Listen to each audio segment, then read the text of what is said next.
नमस्कार। मैनपुरी की प्रिया अपने निजी काम से बनारस जा रही होती है तो आगे एक कस्बा पड़ता है। वहाँ बस रुकती है तो वह जब रुकती है तो एक लड़का चढ़ता है बस में। हाथ में टिफ़िन लिए, पुराने वस्त्र पहने, एक मजदूर के समान स्थिति होती है उसकी। प्रिया उसे जब देखती है तो देखते ही सन्न रह जाती है। वह लड़का उसका पति होता है जो 4 साल पहले दूसरे लड़कियों के चक्कर में तलाक ले लिया था। प्रिया अपने पिता के यहाँ स्कूल में पढ़ाई करती है और अपना जीवन यापन करती है। जैसे ही प्रिया अपने पति को देखती है तभी अजय इशारा किया कि सीट खाली है। बोलती है, हाँ आओ बैठ जाओ।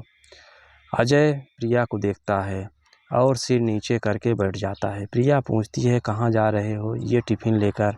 आप क्या काम करते हैं? ये कपड़े भी फटे पुराने पहने हो, क्या काम करते हो?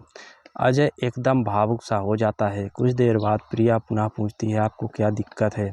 अपनी समस्या बताइए। उस समय आप मेरी बात नहीं मानते थे, किसी लड़की से बात करते थे, मैं मना करती थी, तुम मानते नहीं थे।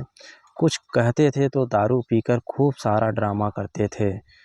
तुम ज़बरदस्ती सिग्नेचर करा कर तलाक ले लिया। अब बताओ, जो महिला आपकी ज़िंदगी में आई है कैसे आपके साथ रह रही है? तब अजय कहता है, प्रिया मुझे माफ़ कर दो प्लीज़, मैं आपसे कुछ कहने लायक नहीं हूँ। लेकिन प्रिया फिर पूछती है, बताइए बात क्या है?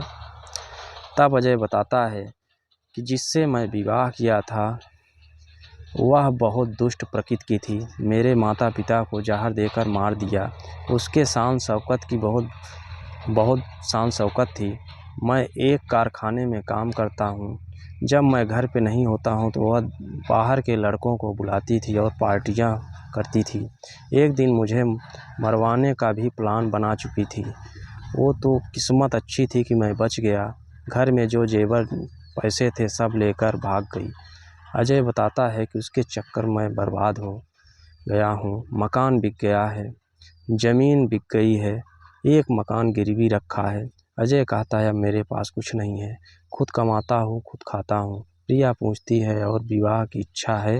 अजय हाथ जोड़ लेता है और समय का कुछ प्रिया से पूछता है, तुम अपना घर बसा ली हो या ऐसे ही रह रही? प्रिया कहती है, मैंने तो घर एक ही माना था, वो भी आपने छुड़वा दिया। हाँ, लड़के कईयों ने ऑफ़र दिया कि मुझसे शादी कर लो, लेकिन मैंने मना कर दिया।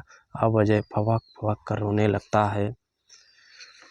प्रिया अपने निजी घर में ट्यूशन पढ़ाती थी। उसके पिता की स्थिति ठीक ठाक थी।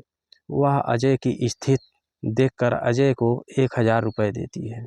बोलती है, इसके कपड़े और एक गमछा ले लेना। लेकिन अजय वह पैसे लेने में सकुचाता है। तब प्रिया का गंतव्य स्थान आ जाता है।